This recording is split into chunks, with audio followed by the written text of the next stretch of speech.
Hey everyone, and welcome to This Explainer. Okay, so today we're looking at one of the absolute most fascinating, beautiful aspects of Japanese culture. If you know even a little bit about Japan, you've probably heard of animism. It's this ancient, really profound belief that spirits live inside everything around us. You know, the rivers, the mountains, and especially in old trees. Now, usually when we hear these stories, they're completely framed as folklore or magic. But what if I told you that centuries ago, a brilliant thinker looked at a seemingly magical, frankly terrifying Japanese phenomenon and actually explained it using a mind-blowing 17th century scientific lens? We are going to explore a mystery that has captivated people for hundreds of years, and we're going to break down the highly logical, almost modern physics they use to explain it. I promise you're going to look at nature entirely differently by the end of this. To really wrap our heads around this, we need to anchor ourselves in something you can actually see if you ever travel to Japan today. If you visit any Japanese shrines or temples, you'll almost certainly come across these massive, just awe-inspiring ancient trees. They're called Gushinboku, which essentially translates to sacred trees, and you can always spot them because they're beautifully wrapped in these thick braided straw ropes called shimanawa. These ropes act as a boundary between our ordinary world and the sacred, because in Japanese culture there's this deep belief that when a living thing like a tree survives for centuries, it crosses a threshold. It actually stops being just a plant and begins to house a divine spirit or a soul. It's a breathtaking concept really, but it perfectly sets the stage for a very, very strange historical event. Section 1. The Chokoji Temple Incident. Okay, let's dive into this. We're traveling way back in time to the Edo period, specifically looking at a famous text called the Kokon Hyakumonogatari Hyoban. That roughly translates to the evaluations of old and new 100 ghost stories. And in Volume 3, there's this true crime-style mystery that absolutely gripped the locals. It happened in the Kamo district of Sunshu, which is basically modern-day Aichi Prefecture, right at the gates of the Chokoji Temple. Just picture the scene for a second. A quiet, remote temple, centuries ago, completely shrouded in the darkness of night. Right in front of those temple gates stood a perfectly stationary, massive ancient pine tree. It had been there for generations. But then, the locals started reporting a deeply unsettling anomaly. When the sun went down and the temple grounds got dark, this colossal tree wouldn't just stand there in the wind. According to the terrified witnesses, it would physically transform into a little boy. A wandering child who would just walk around the temple grounds. I mean, think about that. A massive timber structure literally turning into a tiny roaming human figure. So I have to ask you, what would you think if you saw this? Was it a demon trying to trick the monks? Was it the ghost of a child tied to the temple? For the people living in the 17th century, the immediate, completely natural assumption was dark magic, a haunting, or maybe a malevolent yokai, a monster from Japanese folklore. Fear of the unknown just totally took over the narrative. Everyone assumed this was a terrifying paranormal event. But not everyone was convinced by the ghost story. Which brings us to Section 2, the physics of spirits. And this introduces us to a truly remarkable historical figure, Yamaoka Genrin. Genrin was a 17th century intellectual who looked at these terrified villagers and essentially said, okay, hold on a minute, let's look at the science of this. Instead of leaning into the spooky folklore, he brought a highly logical, deeply analytical perspective to the table. Now, he didn't deny that the boy was appearing, but he completely rejected the idea of ghosts or demons. Instead, he chose to explain it through the physics of ki, or life force. He started by comparing animals and plants. In Japanese folklore, animals like foxes and raccoons are famously known to shapeshift and trick humans, right? Well, Genrin argued that animals possess an active ki. Because they move around constantly, their energy is volatile. It's easily manipulated.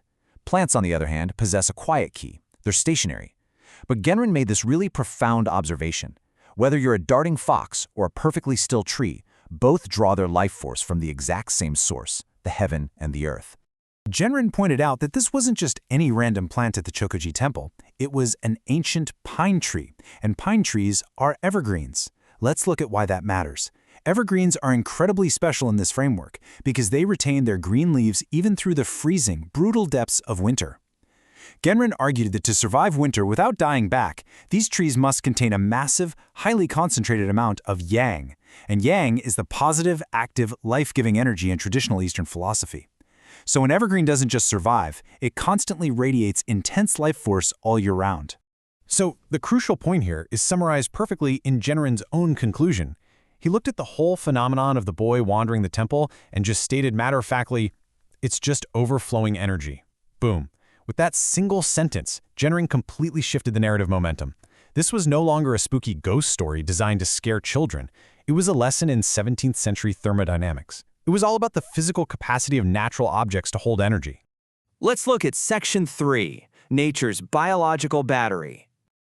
To really wrap our modern minds around Genrin's ancient theory, we have to realize he was essentially describing a high-tech concept just using 17th century vocabulary. He was describing a stationary biological battery. Imagine that tiny little pine sprout emerging in year 1. It starts charging. For the next 100 years, it just stands completely still, quietly acting as a solar panel and an earth ground, absorbing ki from the sun during the day, the moon at night, and the rich earth below. By year 300, that intense yang energy has built up into a massive, dense core right within the trunk. By year 500, this enormous biological battery has been charging uninterrupted for half a millennium. The energy level finally reaches its absolute physical limit. This massive charge is made up of roughly equal parts sun energy, moon energy, and earth energy, completely filling the capacity of the tree. But here is the fundamental question of physics that Genrin posed. What happens when a battery reaches 100% capacity, but it never stops receiving a charge from its environment? The sun is still shining, the rain is still falling, the earth is still providing. The condensed energy inside that tree literally has nowhere else to go. Section 4. The Hologram of Life. And this brings us to the real climax of Genrin's scientific theory. How does an overflowing biological battery actually release its physical charge into the world? Well, this brilliantly illustrates the reality of the Chokoji Temple incident. The boy wandering the temple gates wasn't the ghost of a dead human. He was a pure energy projection. Because the ancient pine tree was saturated way beyond its physical limits, the excess life force, that ki, had to escape somehow. So it projected outward into the physical world, functioning exactly like a modern-day hologram. The tree was literally projecting an image made of dense, concentrated life energy. Let's break down exactly why it looked the way it did, though. Step 1. The energy overflows the physical boundaries of the bark. Step 2. Because this energy is raw, fresh, and born directly from the natural world, it has to take a shape that reflects its nature. So, Step 3, it projects as an innocent child. Jenner explained that this energy isn't corrupted by human greed or malice. It's the pure, unadulterated essence of nature itself. Therefore, it naturally manifests as a little boy, which is the ultimate human symbol of purity, innocence, and new life. It's not a monster at all. It is literally life itself, overflowing. Finally, Section 5. Respecting ancient natural power. So let's bring this all the way back to reality. When we think about Genrin's 17th century physics lesson, it really changes how we view the world, especially if you get the chance to visit Japan. Those thick Shimanoa ropes you see wrapped around ancient trees, they aren't just quaint little tourist decorations. They are warning signs marking immense, accumulated power. The little boy in the pine tree was never a monster trying to haunt a temple. He was a masterpiece of physics, a miracle created by time, patience, and the boundless energy of the earth. When you stand in front of an ancient tree, you are looking at a living battery that's been charging since before your great-grandparents were even born. Nature holds centuries of power, standing perfectly still in plain sight. And as the monks at Chokoji Temple learned, you never really know what form that power might take when it finally overflows. Next time you walk through a forest, maybe take a moment to consider just how much invisible energy is pulsing right next to you. Thank you so much for joining me on this explainer. Keep wondering, keep learning, and I'll see you in the next one.